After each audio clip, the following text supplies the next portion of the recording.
नमस्कार, मी आहे वैष्णवी कथलकर। आपण बघत आहात सीटीव्ही न्यूज नजर प्रत्येक बातमीवर।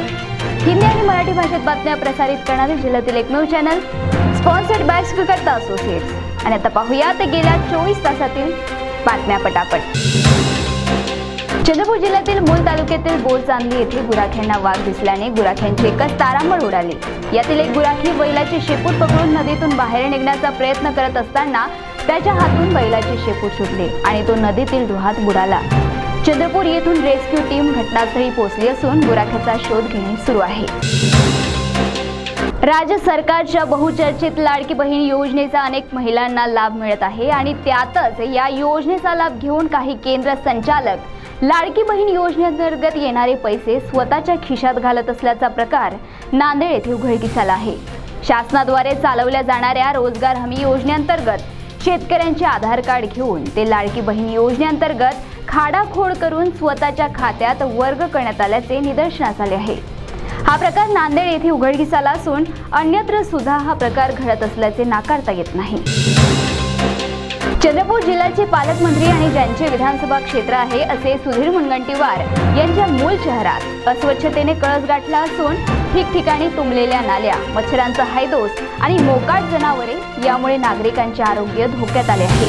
मूल नगर परिषदेचे मुख्य अधिकारी मात्र याकडे कानाडोळा करत असून त्यांना कुणाचे अभय आहे असा प्रश्न मूल शहरवासी विचारत आहे।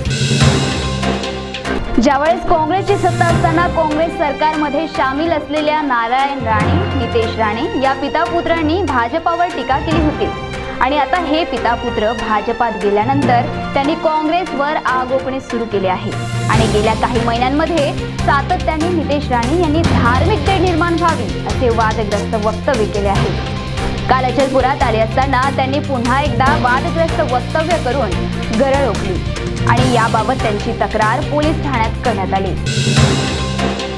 महाराष्ट्रातून विशेषतः विदर्भातून आंध्र प्रदेश आणि तेलंगणा या राज्यात गोवंश तस्करीचे प्रकार सातत्याने घडत आहे। यावर पोलिसांनी आळा घालण्याचा अनेकदा प्रयत्न केला असून सुद्धा गोवंश तस्कर विविध मार्गांनी ही तस्करी करत असल्याचे निदर्शनास आले आहे। आलापल्ली ते सिरोंचा मार्गावर असलेल्या रेपणपल्ली येथे काल गोवंश असलेले वाहन पोलिसांनी जप्त केले असून एकंदर 7,35,000चा मुद्देमाल जप्त केला आहे।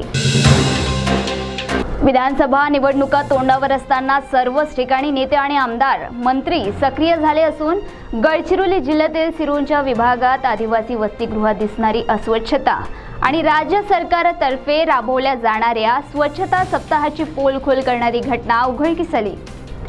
सिरोंचा तालुक्यातील आदिवासी वसतिगृहात असणारी अस्वच्छता आणि तेथील विद्यार्थ्यांना मिळणारे निकृष्ट दर्जाचे जेवण ही नित्याचीच बाब होती, परंतु त्या ठिकाणी जिल्ह्याचे पालकमंत्री धर्मराव बाबा आत्राम यांनी भेट देऊन येथील अनागोंदी कारभार बघितला आणि अधिकाऱ्यांना धारेवर धरले। मागील काही महिन्यांपासून रानटी हत्तींचा कळप गडचिरोली जिल्हा आणि भंडारा जिल्ह्यात सक्रिय होता। ह्या कळपाने अनेक शेतकऱ्यांची पिके नासधूस केली आणि आता ह्या कळपाने आपला मोर्चा चंद्रपूर जिल्ह्याकडे वळवल्याने चंद्रपूर जिल्ह्यातील शेतकरी धास्तावले आहे। त्यामुळे चंद्रपूर जिल्ह्यातील शेतकऱ्यांनी या रानटी हत्तींचा बंदोबस्त करावा अशी मागणी वन विभागाकडे केली आहे। शेतकरी हा आधीच कुचंबलेल्या अवस्थेत असताना त्याची पिळवणूक कृषी केंद्र संचालक करीत असल्याचे निदर्शनास येत आहे। अनेक शेतकरी हे व्याजाने पैसे घेऊन आपली शेती करत असतात आणि त्याकरिता लागणारा युरिया, सल्फेट आणि बीज इत्यादी खरेदी करून ते उदरनिर्वाहाचे साधन बघत असतात, परंतु याचाच फायदा कृषी केंद्र संचालक घेत असून या शेतकऱ्यांना बनावटी युरिया विकत असल्याचा धक्कादायक प्रकार गडचिरोली जिल्ह्यात उघडकीस येत आहे। महाराष्ट्रात राज्यातील आणि विदर्भातील नंदनवन असणाऱ्या चिखलदरा येथे भूकंपाचे सौम्य धक्के बसले असून यामुळे मात्र या परिसरातील नागरिकांची तारांबळ उडाली आहे। अनेक घरांना तडे गेले असून अमरावती शहरात सुद्धा काही विभागात याची तीव्रता जाणवली आहे। विशेष म्हणजे लातूर शहरात झालेल्या भूकंपाच्या दिवशीच ह्या भूकंपाचे धक्के बसणे हा एक विलक्षण योगायोगच म्हणावा लागेल। गडचिरोली जिल्ह्यातील राष्ट्रवादी काँग्रेसची धुरा हाती बाळगणाऱ्या धर्मराव बाबा आत्राम यांना त्यांच्या लेकीने आव्हान दिले असले तरी हा केवळ योगायोग असेल असे वक्तव्य विरोधी पक्षनेता विजय वडेट्टीवार यांनी केले असून केवळ सत्ता आपल्याच घरी राहावे म्हणून हा खेळ असल्याचे त्यांनी एका कार्यक्रमात सांगितले। त्यामुळे मतदारांनी ह्या दोन्ही बापलेकीवर विश्वास न ठेवता काँग्रेसला मतदान करावे असे आवाहनही त्यांनी यावेळेस केले।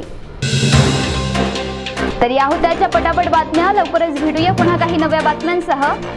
तोपर्यंत अशाच बातम्यांची अपडेट घेण्यासाठी बघत रहा विदर्भातील अग्रणी CTV न्यूज. नजर प्रत्येक बातमीवर. नमस्कार.